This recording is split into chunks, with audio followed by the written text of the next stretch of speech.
Okay. If you want. Okay. I was just saying, what time shall I finish? Okay, good. Okay, good. So, yeah, nice to see you all from here. Can you hear me at the back? Good. Good. Okay, great.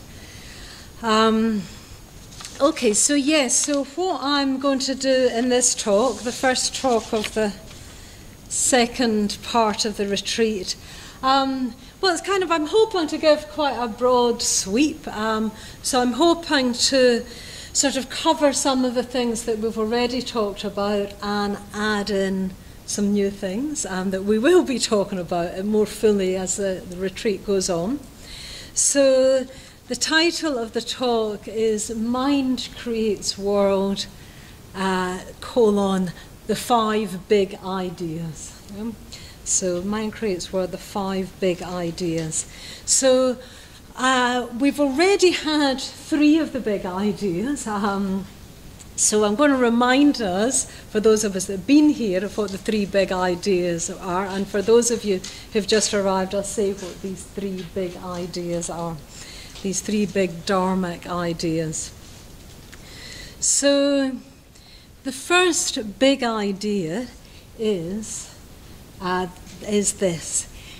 This is the first big idea as taught in Buddhism and the Dharma, is that the main force in charge of how we experience the world is the habits of our own mind. Yeah? So that's the first big idea. And in some ways, you could just we could just simply reflect on that. Our whole life, really, we can reflect on that more and more deeply. The main force in charge of how we experience the world is the habits of our own mind. And you can see that in all sorts of different ways and in all sorts of different levels. It's quite interesting. What I always think when I'm thinking about this is I can see it more in relation to other people than I can see it in relation to myself. Few people might recognise that. Yeah, it kind of works both ways of whether we experience the world in terms of the pleasure or pain or in between. Actually, it's very nice but small example of this just happened the other day on the, must have been the day before yesterday, or must have been yesterday actually, yesterday morning. When we had our groups in the morning yesterday, for those of us that had been here before, and somebody in the group, somebody in my group, it was Johnny actually, I hope he doesn't mind me saying, said, "Oh, I wonder what the next lot of people will be like." And he said, "The last lot have been great." And I thought, I think you're going to find the next lot great as well. Yeah, do you see what I mean? Like if we tend to experience people well, then that is what we will experience, yeah? So that was a very, sort of benign and positive example. I think it works the other way as well, and this is kind of the tragedy of life, really, is that we often get used to inhabiting a painful world. And again, as I say, it's very, very clear sometimes to see this in relation to other people. I mean, we have that common expression and that we often say that people are their own worst enemies. So easy to see other people, they feel isolated, they feel, unhappy, but we can see, but you're doing that, you're doing this. I remember being on retreat with somebody recently, and every single mealtime, she would sit terribly apart from everyone else, and the whole vibe was like, don't come near me. So you'd have to be very, very brave to approach her. But she was lonely, then she was lonely, and you felt, the tragedy, just the tragedy of that. Just sort of people know we can all probably imagine people who we can see that. I mean, what, of course, we don't realise is that other people are seeing us doing the very same sort of thing, like causing, we cause our worlds much more than we realise. And Paramabandha was talking about this in his talk earlier in the retreat, of how we become so habituated to it, we don't even realise we're doing it. Sometimes we strangely don't even realise it's painful until we step out of it and we think, oh yeah, that was painful. We very easily, I think as human beings, we sort of adjust ourselves so that we don't realise that we're in pain in a way, strangely. Again, another example I just suddenly remembered, this was a sort of example of just physical pain, but I had a friend and she had a terribly bad hip. And, we would all look at her and go, like, crikey, like, that must be really, really hurting. And she was saying, oh, no, I'm fine. And she sort of hobbled about and could hardly really get about very easily. And then she had a hip replacement operation. And then, of course, she can move about much more easily. And then in retrospect, she could see how much she had just somehow learned to live with this and made adjustments to it and thought she was kind of more or less okay. But it was only when she now had this new hip, she was like, crikey, how could I have put up with it? So, and I think we can do that, with all sorts of things in our emotional life, yeah? And in our life, we get used to inhabiting a world that's much more limited than it needs to be because of the habits in our mind. That's the main force, yeah? And in this picture of the Wheel of Life, which you've got over here, this picture of the Wheel of Life, which you've got over here, and the black and white photocopy, is a picture of the unenlightened mind, basically. It's a picture of the unenlightened mind. On the shrine, of course, we've got the Buddha trying to give us a sense of the enlightened mind. Of course, you can never do that. You can only try to attempt to do it. But this is a Tibetan picture of the unenlightened mind. And in that, and you see in your little photocopy, there's 6 segments. There's a sort of middle bit and then another bit, and then there's 6 segments. And the 6 segments are called the 6 realms. So, of course, this was one of the talks for those of us here that we heard already last week. And these 6 realms are the objectifications of the worlds we create by our mind, yeah?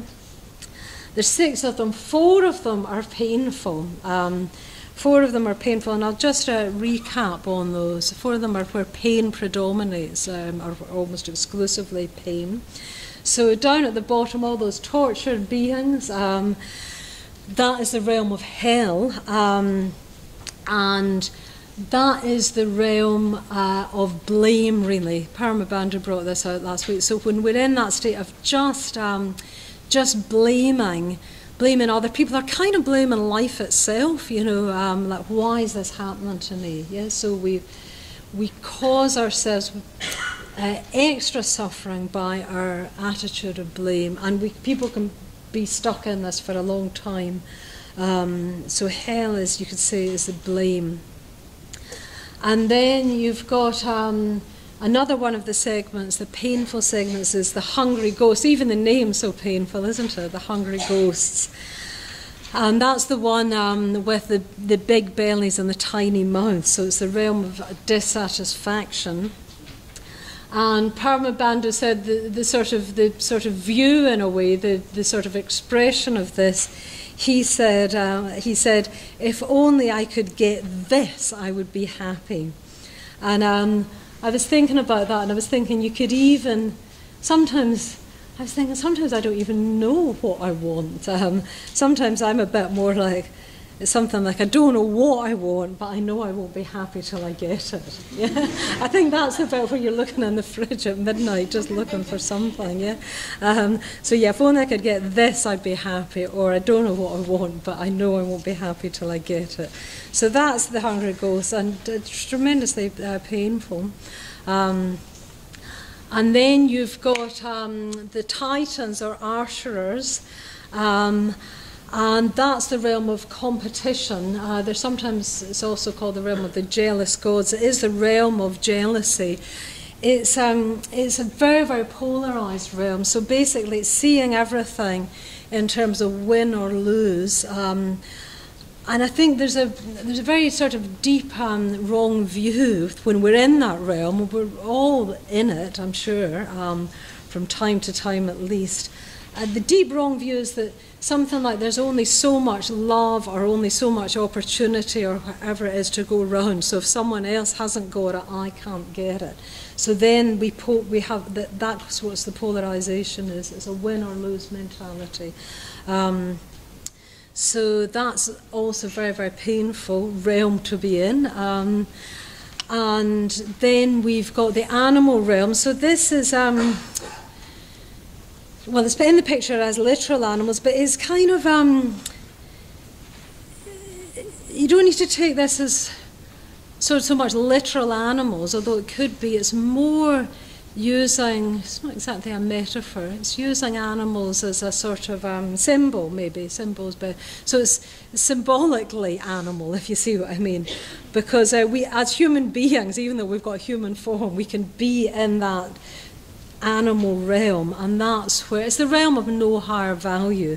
Yeah, it's a realm where, you know, the values are just the basic ones: food and sleep and sex and so on. So there's no higher value. Interesting, again, this is a realm of pain, but you might not experience it as painful. Again, you might only in retrospect see that was painful in a way. You might only in retrospect see that that's limited. Certainly from the point of view of the Buddha, that would be seen as terribly limited. The Buddha would be saying, as it were, there's more than this. Yeah. So that's a very quick tour of those 4 out of the 6 realms, the 4 most painful ones. Then at the top you've got the God realm. So that's not painful. That's not experienced as painful. But interestingly enough, and this is crucial, from the point of view of enlightenment, from the point of view of a Buddha, it's even the God realm is terribly limited. Yeah. So it's as if, as it were, the Buddha would be looking down on us, as it were, with like huge compassion, not judging us at all, with huge compassion, even when we're in the God realm. And the Buddha would be, as it were, thinking, gosh, you know, they think that's what life is. They think that's what life is, but they think that's as good as it gets. But actually, there's much, much more than this. There's much, much more. So that's very important, because it's easy for us to see the pain and the limitation of the other 4 realms, but even from the point of view of enlightenment, even the God realm, that's not what we're aiming at as Buddhists. That's limited. Maybe I shouldn't even say as Buddhists, even as a kind of, even really as a kind of fully live human being, the God realm, that's not really a worthy aim of a human being, the God realm, where everything, you know, a sort of refined sort of happiness. I mean, it's nice, you know, I don't want to say, I'm not saying don't enjoy that, don't enjoy times when we just feel like purely happy. That's what the God realm sort of represented. Just times when we feel like purely happy can be. I mean, I often feel that by the end of a retreat, I just feel like just quite, you know, maybe blissful is a bit exaggerated for me, but you know, just very, very happy. So it's not that there's anything wrong with that, and it's not that in a way it's not quite good to inhabit that realm sometimes. Our own teacher, Sangharaj, he said it's a bit like a good night's sleep, the God realm, you know, it's refreshing, but it's not the aim of a proper human life, yeah? And it's not as good as it gets, yeah, from the point of view, from the enlightened mind, it's not as good as it gets, that's not what life's for, yeah? So that's 5 of the realms, and remember, these are all created by our minds. The main force in charge of which realm we're in at any time is the habits of our own mind. Much, much more than we think it is, the habits of our own mind. So I want to say just a little bit more about then the human realm. That's the 6th realm that I've not talked about yet.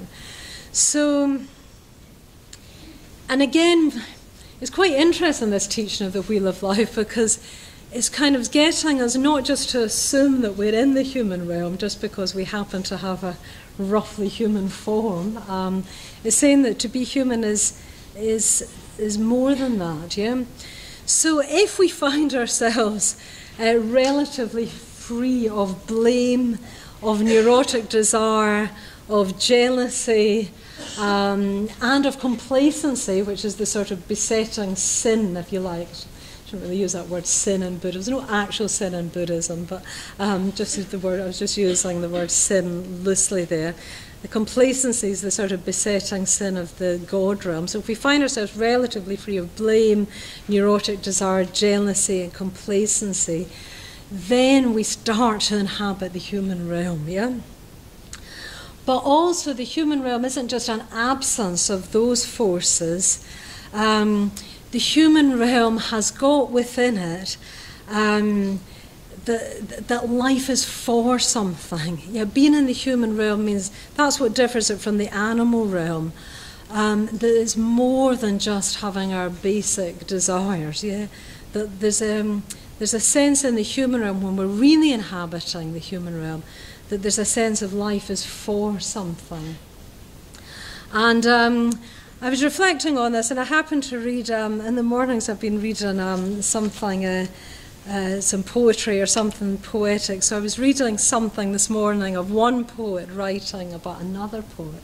And I thought I'd read it to you because it's really beautiful. So it's Seamus Heaney, the Irish poet, writing about Philip Larkin, the English poet. I was quite thrilled by reading these two sentences, and I thought, oh yes, this is the human realm. They're quite complicated sentences. Actually, I was reading them out to Gus, and Gus says, people won't get this the first time you read it. You know, you have to read it again. And I think he was probably right, because I didn't get it the first time. So, but anyway, it's very lovely. So here's Seamus Heaney talking about Philip Larkin. So. Yet, while Larkin is exemplary in the way he sifts the conditions of contemporary life, refuses alibis, and pushes consciousness towards an exposed condition that is neither cynicism nor despair, there survives in him a repining for a more crystalline reality to which he might give allegiance. That's the first sentence. There's another one. When that repining finds expression, something opens and moments occur which deserve to be called visionary. That's lovely, isn't it? So that I'll just go through it a little bit. So while Larkin is exemplary in the way he sifts the conditions of contemporary life. So yes, so just talking about our ordinary life, refuses alibis, and pushes consciousness towards an exposed condition that is neither cynicism nor despair. So I really like that. So one, you've got something, a sort of, your consciousness is pushed towards something, and it's something exposed. That's quite interesting, isn't it? An exposed condition. It's not sort of covered up. It's refused alibis. Yeah, it's not covered up. So it's pushed consciousness to a condition that's neither cynicism nor despair. So I think some of those other realms, like, you know, the hell realm would definitely be despair. The Ashura realm would be cynicism, I guess, you know, or even the animal realm would be cynicism. So it's something that's gone beyond those. It's sort of renounced those. It's renounced cynicism and despair. There survives in him a repining for a more crystallized reality to which he might give allegiance.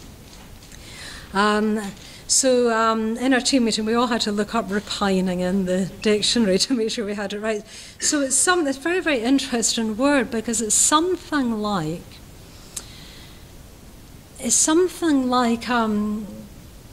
my gloss on it now is a kind of positive dissatisfaction.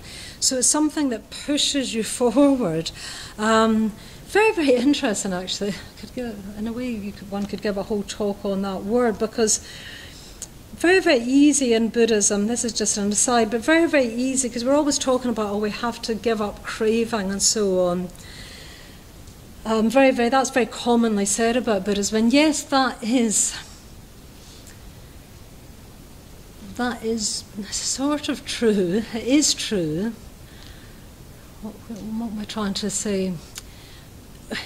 That wish for... Okay, let me just start again. So, what's wrong with craving usually is that it's neurotic, as Paramabandhu defined it, in that we look for answers to things that can't give us the answers. That's what we do. That's the mistake we make. And interesting enough, Buddhism doesn't blame us for that. It's just more of an attitude, like what a pity. We've got these longings, we've got these repinings, we've got this longing for something more. And we go and look for it in the fridge or something, we go and look for it in the wrong place, in a place we can never get it satisfied.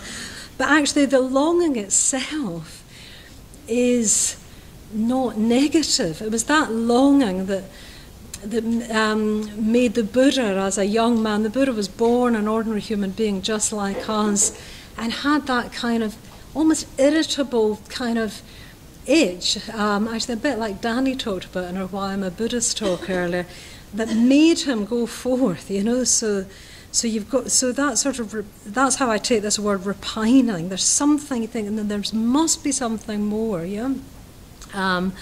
so that's a characteristic of being human, and it's to be treasured that there must be something more. But what we've got to do is not then try and assuage that by looking in the fridge or whatever the equivalent is, So that's this repining. So and Heaney talking about Larkin, he says a repining for a more crystalline reality to which he might give allegiance.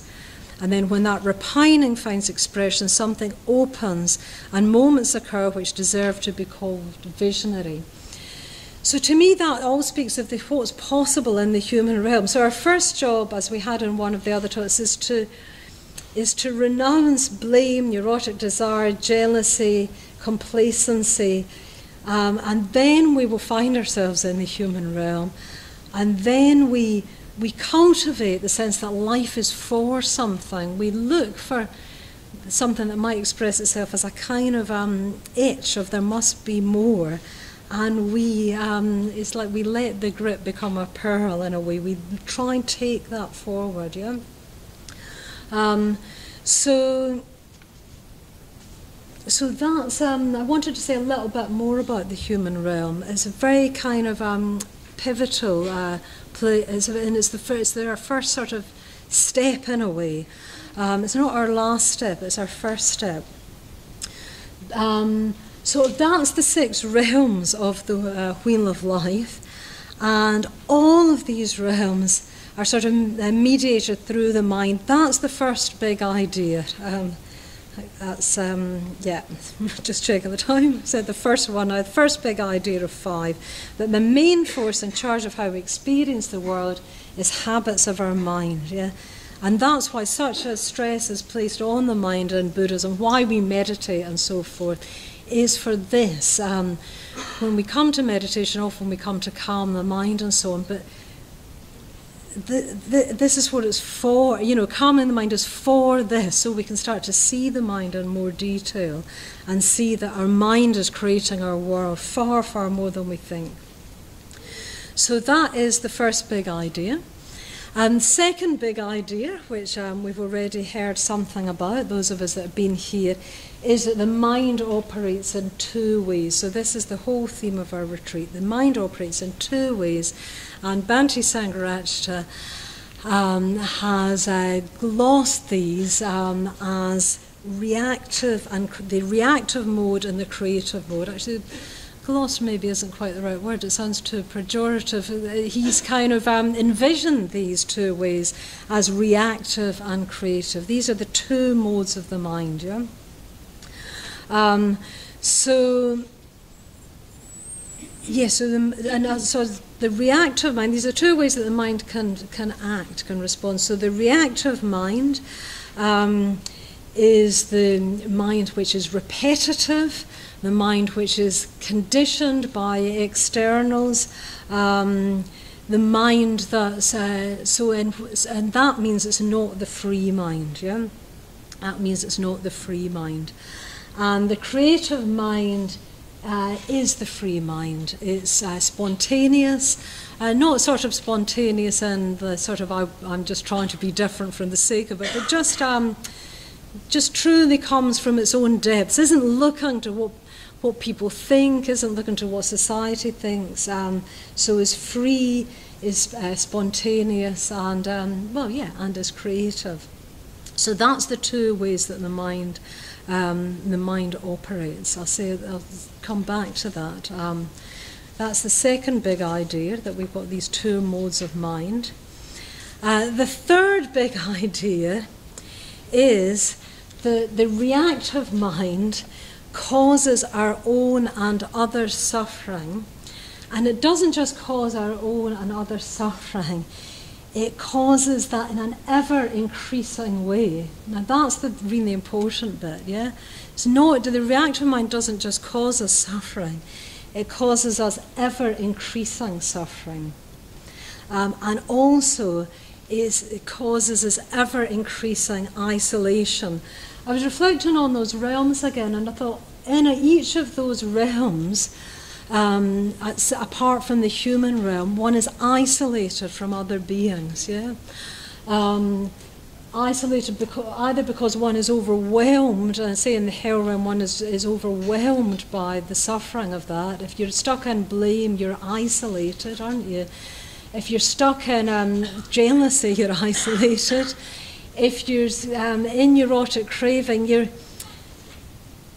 sort of isolated in the sense that you're kind of looking even to other people, subtly or not so subtly, from, well, basically you're not looking at them as people, you're looking at what can I gain from them. And if you're in the animal realm, you're not in connection. Yeah, only the human realm starts to bring us into relationship with other people. So in terms of the reactive mind doesn't just cause ever-increasing suffering, it causes ever-increasing isolation, which is suffering, isn't it? The creative mind results in ever-increasing happiness for ourselves and others, and ever-increasing connectedness. And when I say ever-increasing, I really mean that. It means the creative mind is connectedness to the point where actually you realize, well, the interconnected, that there is actually no difference between myself and other people. Yeah, so it's ever-increasing connectedness, the creative mind. The images are quite good because it could sound like they're equal and opposite. And in a sense they are, but in a sense they're not exactly, because like the wheels almost like tightening and tightening and tightening, or in on itself. The reactive mind, the image is given as a wheel, but it's a wheel that's tightening. It's like a wheel, I don't know. It's like, something I thought of a sewing machine, when the thing's whizzing around and getting tighter and tighter and tighter. So the reactive mind is something that's spinning around very fast and tightening. Yeah, so that's where you get this image of the wheel. It's a wheel, of course, digs ruts. So that's why it's harder and harder to get out of reactive mind. And it's closed. So a wheel is something that's completely closed. And you could say that the reactive mind, the image of the wheel, is a closed circle of self-interest. Yeah. Perversely, even when we're really suffering, when we're in reactive mind, it's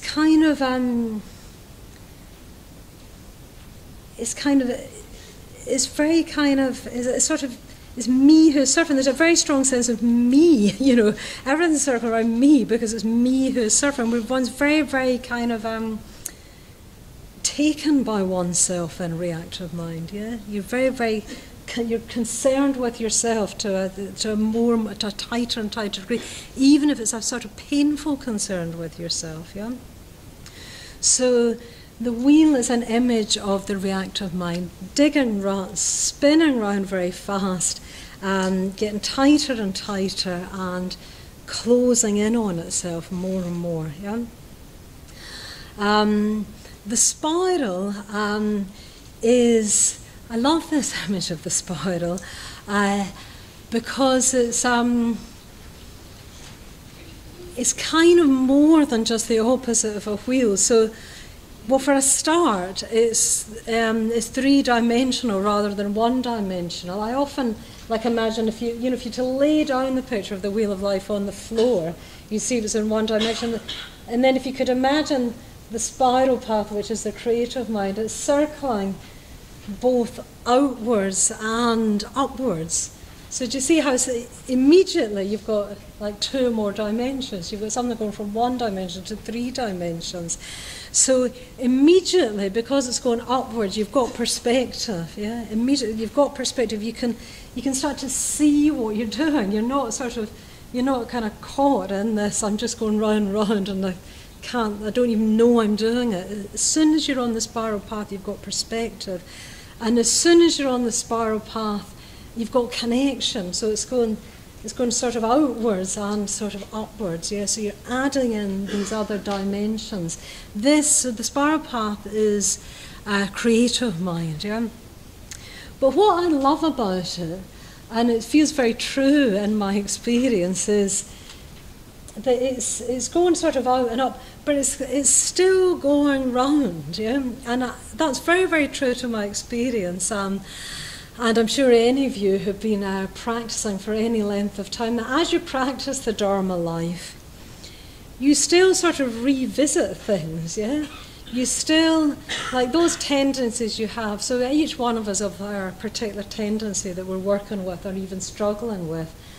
It's not that they will suddenly disappear.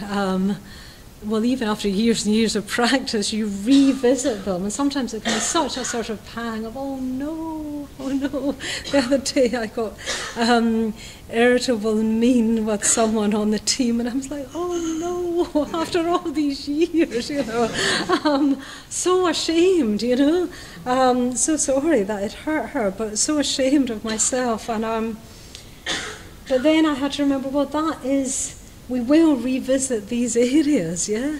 It's not just like a sort of ladder going straight up, and you keep on. But what I think happens is they get less of a grip, yeah? There's still a trace of things that we've been working with. The tendencies usually don't disappear overnight. Sometimes something can just completely go and you think, oh, I'm free of that. That's quite rare. Has it ever happened to me? Actually, I don't think it has. I think it might have happened to some people. I think it happened to Garbhavati on her ordination retreat, but I don't think it has actually ever happened to me. But I think I'm more of the round and round revisit sort of. So I take, I suppose I take almost sort of consolation in that for myself, and it's very good to remind one's friends of that, because it's so easy when you sort of revisit these areas. You think, oh no, after all this time of practicing and trying, I'm still doing whatever, getting irritable, getting whatever your particular version of what your mind does. But that's it's lovely, isn't it? Just this idea of you're going round, you've got more perspective, things have got less of a grip, but in a way you do revisit, yeah. So can you? I hope I managed to explain what I mean by saying the reactive mind and the creative mind, the image of the wheel and the spiral, they aren't exactly equal and opposite. They're opposite tendencies, but they're not exactly equal, because they're like, one is like getting smaller and smaller. When you're in reactive mind, you're tightening and tightening, getting smaller and smaller, whereas the creative mind, the spiral, is just opening out endlessly, yeah? Another way to put this would be so over here we've got the wheel of life, the unenlightened mind. On the shrine we've got a depiction, our best way of trying to express the enlightened mind, both in the figure of the Buddha and the picture of the Buddha. But another way of putting this would be to say that actually, if you're to have these to scale, if the wheel of life still this size, you'd have to have the picture of the Buddha, oh, I don't know what, it would have to be absolutely enormous, and it would have to be not just painted sort of golden, it would have to be having like fireworks shooting off it, and the glow would light up the whole world, you know. So it's not that, you know, it's not that there's this picture and that picture, and you know, this picture is roughly the same size as the shrine. So that's what I mean by it's not equal and opposite. It's two, they're opposite tendencies. But the creative mind just goes, in a way, just goes on. Like that spiral just keeps going on forever, actually. It's unlimited. It's an unlimited ideal, which I find, tremendously, tremendously inspiring, actually. And I think tremendously, I think that's what makes me be a Buddhist, the fact that the ideal is unlimited. You never come to an end of it. Even enlightenment, we talk about enlightenment, that's what makes a Buddha, is when they become enlightened. Even that isn't an end point. So it's what it is the end of is greed, hatred, and delusion, all negativity. It's the end of that forever. So a Buddha can no longer experience greed, hatred, and delusion or act from them. So enlightenment's the end of that, but it's not the end of creativity in terms of creative response. It's not the end of manifestations of compassion or wisdom. That just keeps on going on more and more in more and more subtle ways and more creative ways and more expressive ways. That just keeps on and on and on and on. It never, there's no end to it ever. How could there be? There can never be an end to creativity. So the ideal of the Dharma is an unlimited one, and I think that's what this spiral, this kind of, you know, it's like this shape, like a sort of inverted cone, just going up and up and up. And that unlimited ideal is all our birthright, really. Any human being, of course, we have to practice, but any human being can realize that. Can realize that. So that's the third big idea. Was that the third? Yeah, I think that was the third. That was the third big idea. That reactive mind causes our own and others' suffering. It's ever-increasing suffering, ever-increasing isolation, and creative mind is ever-increasing happiness, ever-increasing connectedness. Then you've got these images, the wheel and the spiral. The wheel for the reactive mind, just going round and round, digging itself ruts, and then the spiral for the creative mind. And with the spiral, you've got this more perspective and more connectedness, and again, they're ever-increasing.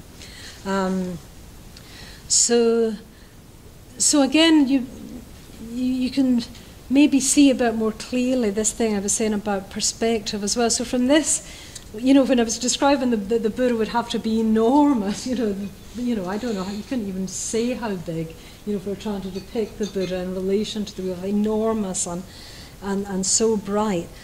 From that perspective, as it were, if you could imagine the enlightened being, if they were like looking at us as it were, then they would be looking at us in our life, you know, on this wheel of life, and just thinking,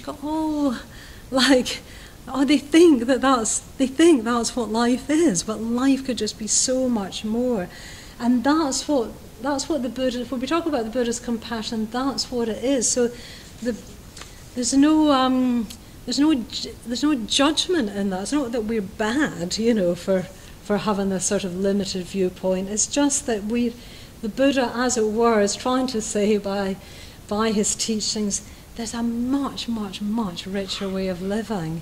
There's a much, much, much richer way of living, and like I found that, I used to, it's almost like the Buddha would be saying, oh yeah, I used to think that that's what life was, and then I followed this sort of edge, and I found something completely new, yeah. So the Buddha discovered and then taught us through Buddhism of completely new possibilities for the mind. I was remembering the other day, we were on our team retreat that we had for 3 days. We were, as part of our sort of team getting to know each other, we told each other little potted life stories. And as I was telling mine, I was describing and just remembering how, as a little girl, I was terribly devout Catholic as a little girl. I'm very, very serious child, and I was always going to chapel all the time. Even when there was no mass on, even at informal times, I'd take myself down as a little, I don't know, maybe at the age of 5, 6, 7, 8, and I'd just sit on my own in the chapel and sort of was visualising. It wasn't exactly praying. I wasn't praying to God, but what I used to do was I used to try and imagine heaven. I was sort of used to, try and visualise what heaven would be like. And but what I see now is, like, the view I had then was, I don't know, there'd be some heaven beyond the kind of really lovely or something. I did imagine it very glorious and everything, but I just imagined the same me in that heaven. Like, I'd still be me, but I'd be in this lovely place called heaven, like, one day, if I was lucky. And actually, anyway, that's a whole other story. But actually, the Buddhist vision is completely different from that, because what Buddhism is saying, it's not that there's the same me and I'm going to somehow, if I'm good, go to a different place. Probably none of us kind of literally believe that now. That was just my little childlike imagination. But we might believe some version of it. We might believe some version of it. But actually, what Buddhism is saying is this completely new possibilities for the mind. Yeah, the Buddha on becoming a Buddha. What becoming a Buddha, what becoming an enlightened being means, is a complete and radical transformation, where there's no longer kind of me at the middle of everything. So just this me at the middle of everything, if you look at your picture again, you see that the hub of the wheel is driven by a cock, a snake, and a pig. So that's greed, hatred, and delusion. Greed, hatred, and ignorance, really. They're all biting each other's tails. So that's a very potent image of how that trio just drives each other. Each one's dependent on the other. And the deepest one out of those three, although they all do bite the tails of the other, but the sort of deepest one is ignorance. And the really important thing to say about the hub of that wheel, especially this ignorance bit, is that we are driven by that, but this isn't a moral issue. We're not culpable for being driven by that. It's not a moral issue, but it's an existential one. That's really, really important. I always try and say this these days in every single talk I ever give, because it's so easy to think, oh, greed, hatred, and delusion, that means I'm bad and we're all bad, or else we'll ricochet against that and think, no, I'm not bad, I'm not greedy, I'm not deluded, I'm not hateful. But actually, this ignorance isn't a willful ignorance. It's it sort of comes with us. It's sort of why we are. Yeah, well, let's just say for shorthand that it comes with us. It's sort of almost hardwired into us. Yeah. That this sort of me at the middle of everything is just how we come. Yeah, it's just our common sense notion of the world. It's not that we're not bad or culpable for having that. It's just at the bottom of us, or almost at the bottom of us, there's this ignorance that then gives rise to craving and hatred. It sort of can't not give rise to craving and hatred, because as soon as there's a sort of this idea of there's me in the middle of everything, yeah, so that's what this ignorance consists of, that there's a real me in the middle of everything, and there's a real world out there, and I sort of step into this world. That's our common sense view of the world, but the Buddha discovered that is fundamentally a mistake, and that is the cause of all our suffering. Because as soon as we've got this real me, and independent of sort of the moment of experience, independent of experience, then we have to defend it. We have to defend it. And we defend it by pushing away everything that threatens it and trying to pull everything that augments it. So that's how we get hatred and greed. Yeah. But anyway, the most important thing is that this isn't our fault. This just comes with us being us. And the Buddha was the first human being to realize that you can undo that actually that sort of tight knot at the middle of us, there's a real me, can be undone. And when that happens, it's like an atomic explosion. It's like splitting the atom. Nobody ever thought you could do it before. And then when you do it, it's tremendous, the tremendous release of energy, and all that's left is love. Because there's no defensiveness left.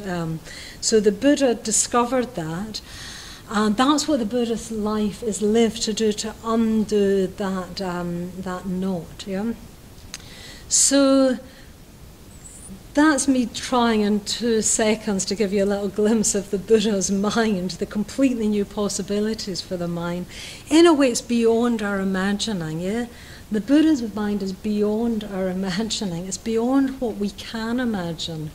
We're not capable, none of us are capable of imagining the Buddha's mind. Because, yeah, the Buddha's mind is completely free of because it's sort of, if there's no hub of the wheel, there's no wheel. There's no, do you see how the wheel is held by this huge monster? That's the monster of impermanence. The Buddha is completely free of that monster vanishes. Yeah, for the Buddha, that monster of impermanence vanishes. For us, we see that monster as a monster because of our fear of impermanence, particularly our fear of death, which again sometimes we're not even aware of in a way, especially possibly if we're young, although maybe not, sometimes young people are. Bhante Sangharaj said, I really like this, he said sometimes freedom of, or sort of, he says lack of fear of death often is just lack of imagination. So we all, if you think you don't fear death, you probably do fear change in some way, and it's quite rare not to be frightened of death. Or some form of it. Some people say that they're more frightened of public speaking than death, or something. There'll be something that we're frightened of, and in the end, probably all fear is fear of death, even if we can't quite see that. Anyway, I'll leave you to ponder on that. In any case, the important thing is the Buddha is not frightened of death because the Buddha is not frightened of anything. Yeah, because the Buddha, any enlightened being, has completely has sort of just made this whole wheel vanish, and actually the wheels vanish. That's what's happened, isn't it? The wheels vanish, so the monster vanishes instantaneously at the same time, because there's nothing for the monster to hold on to. So in a way, there's no monster. And it's interesting because another sort of epithet for enlightenment is the deathless. Yeah, so. The different words for enlightenment, and one of them is the deathless. That actually, the Buddha, on gaining enlightenment, that's what he said. He said, "I reached the deathless." So, what does that? What could that possibly mean? Because it doesn't mean. It doesn't mean. Well, the Buddha as a physical human being did die, as it were, like the physical body did die, so it didn't mean that, that once we have a physical body we won't die. So what does the deathless mean? And what I think it means is that for a Buddha, for an enlightened being, even death is irrelevant. It doesn't matter. It's not the main thing for us. Well, for me, certainly, it's the main thing. In fact, I've got this life and I'm going to die. But for a Buddha, death is irrelevant. There's something more than that. And I can't imagine that, really. But sometimes I can get a little glimmer of it. And I had a little glimmer recently, which I'm sort of at time, but I'm going to share this little glimmer, then I'm going to tell you the fourth and fifth big ideas. Is that all right, Video Doc? Yeah, he's nodding. Okay. So, yeah, I had a little glimmer recently, a stronger glimmer than we had before, but what it could mean, of what the deathless could mean. And it was when our teacher died. You've heard us saying that our teacher, Bhante Sangharakshita, died just a few weeks ago at the age of 93. And it was just one of those moments, probably one of those moments where all of us who are disciples of Bhante, will always remember the moment that we heard about that, one of the significant things in one's life. And I remember, so I heard about it, and then I was meditating not long afterwards, and I was practicing this meditation that I practice anyway every morning.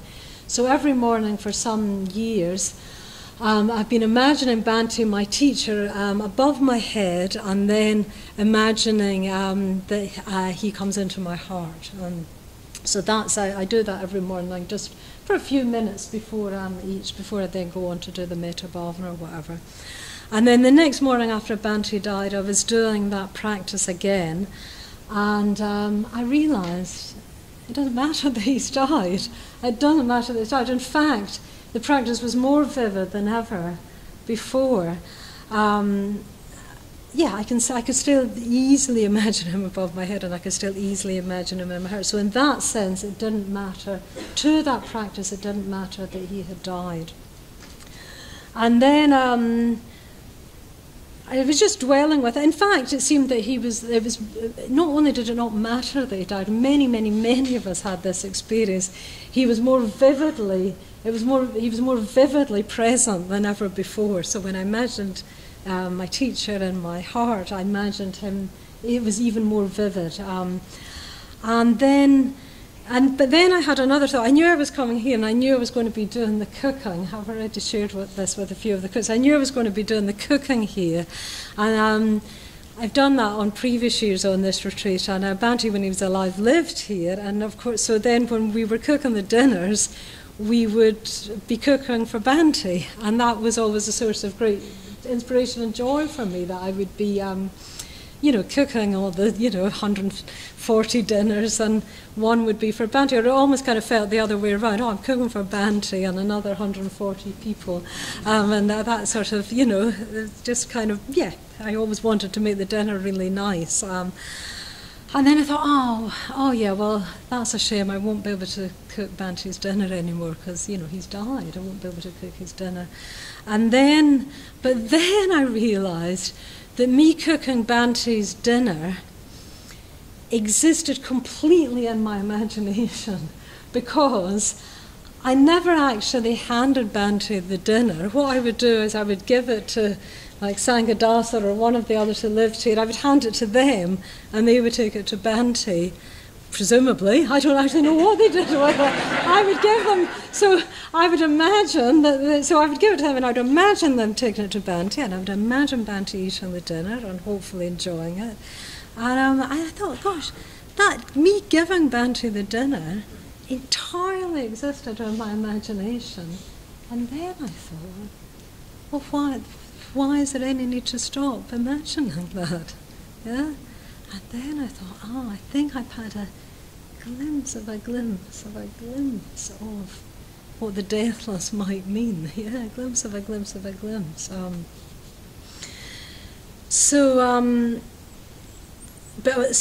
I think so I think both these things are important. I think that it's important to know that the Buddha's mind is beyond our imagining. It really is. Otherwise, we try. If we think we can imagine it too easily, we bring it too much down to just little us or little me. But at the same time, there must be some connection between our mind and the mind of the Buddha, or how could we practice? So it's important to notice these little glimpse of a glimpse of a glimpse, even if it's only a glimpse of a glimpse of a glimpse of a glimpse of a glimpse. We notice that and we think, yeah, there is a connection, yeah? So we can treasure them as well. And the Buddha's mind is beyond our imagining because he's completely not on this wheel of life, and the monster of impermanence has completely disappeared, yeah?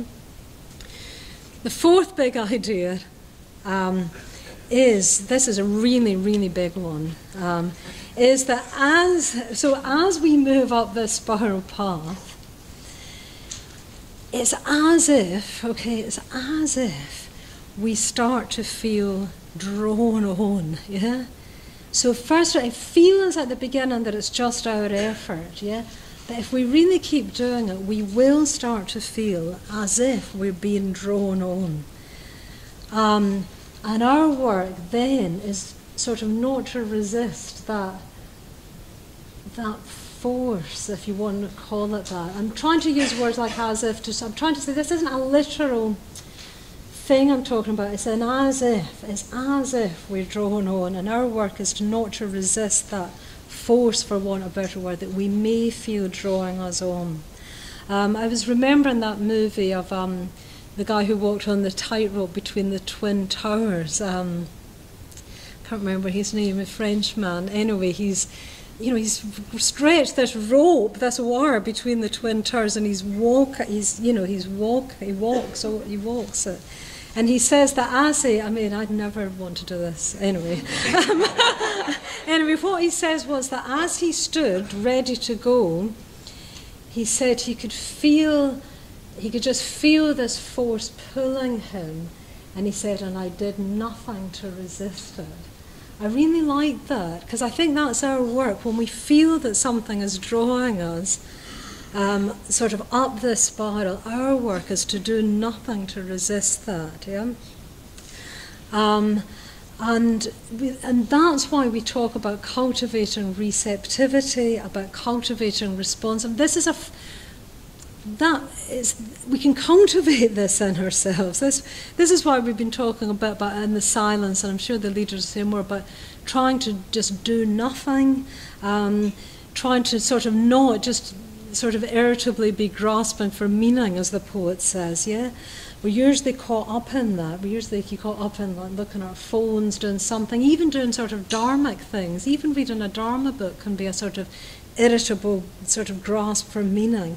But what we want to have to do really is cultivate this ability to just be open, receptive, and that's our work, is to do nothing to resist, yeah?